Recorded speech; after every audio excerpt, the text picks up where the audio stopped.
et porter des vêtements en soie. Pour l'homme, c'est interdit. Mais c'est permis pour les femmes.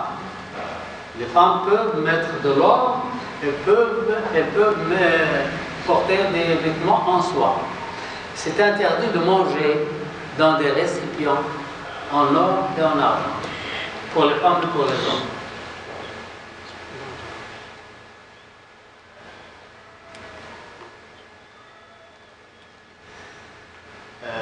Le grand muhaddith marocain, c'est Abdullah bin Siddiq, a dit dans le Qawaïd al-Kubra, l'Izm al-Salam, qui est classifié les 5 sortes d'innovation, selon leurs bénéfices, leur nuisance et leur neutralité dans 5 catégories de règles.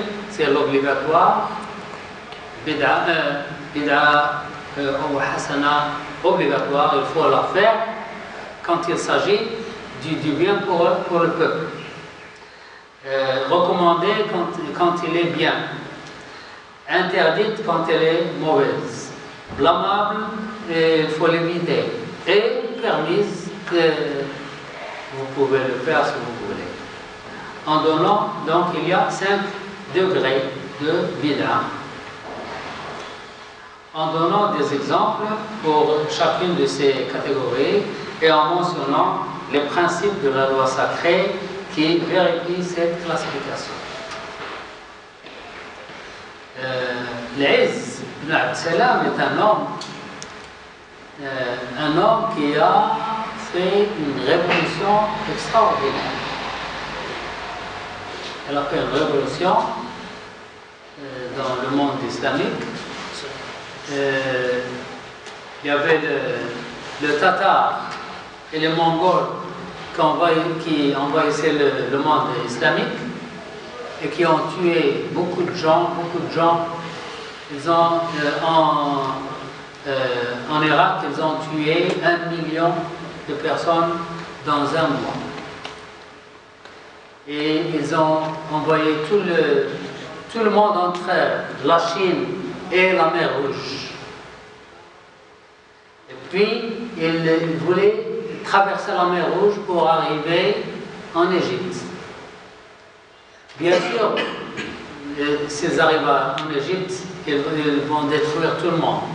Et ils ne s'arrêtent pas en Égypte, et ils envahissent l'Afrique, toute l'Afrique.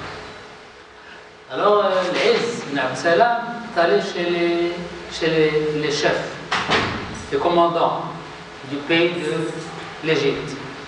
Et il dit, vous savez que les Tatars vont venir bientôt? Ils disent oui. Ils disent alors, qu'est-ce que vous allez faire? Ils disent, nous n'avons rien à faire, nous attendons, et c'est la mort. C'est la mort qui arrive. Nous allons tous mourir. Nous sommes sûrs que nous allons mourir. Et nous allons mourir comme le Musta'sim, le roi de l'Irak. Le roi de l'Irak s'appelle Musta'sim. Ils l'ont pris, ils l'ont demandé de leur montrer leurs bijoux. Il leur a montré les bijoux en or, l'or et les diamants, etc. Les bijoux que les Abbasides ont ramassés pendant 5 siècles. 5 siècles.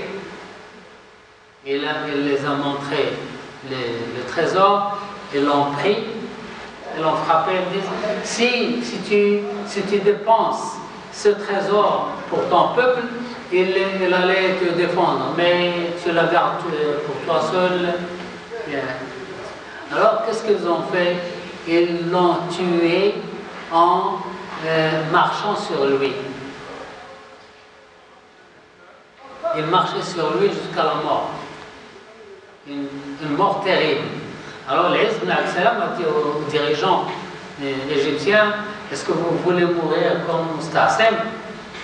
Ils disent, qu'est-ce que nous pouvons faire? Et il dit, moi j'ai une idée, si vous voulez gagner, j'ai une idée. Vous vivez dans des palais et vous dites aux soldats d'aller tuer, d'aller se combattre, ils ne vont pas se combattre. Ils ne vont pas gagner. Vous voulez gagner, vous vendez vos palais, vous vendez vos fermes, vous achetez la nourriture et les armes. Et vous vivez dans des maisons comme le peuple. Et dans la guerre, pendant la guerre, vous serez dans la première ligne. Vous allez gagner. Si vous vendez vos palais, et vous vendez vos fermes, vous achetez des armes et de la nourriture pour tout le monde, et vous serez dans la première ligne dans le combat, vous allez gagner. Et ils ont accepté. Ils étaient forcés.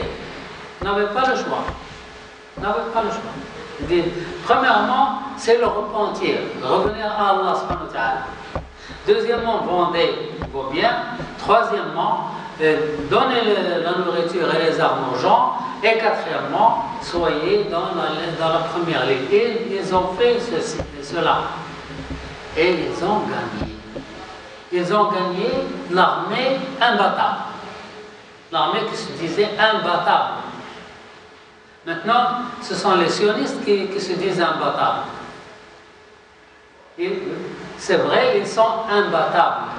Parce que les musulmans sont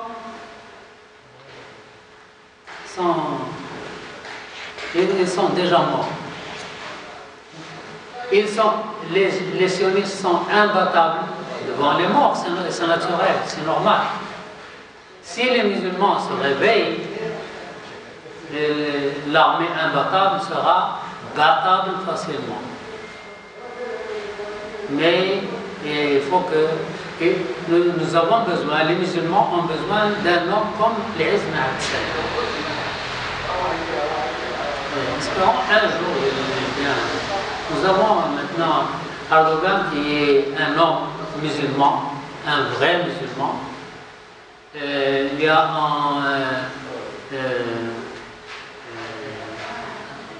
un pays, la présidente de Singapour. Deux pays musulmans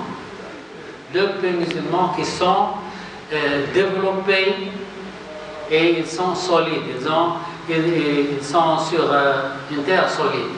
Deux pays musulmans. Et bien sûr, ils sont le monde joue des ruses contre eux, mais Allah subhanahu wa ta'ala les protège.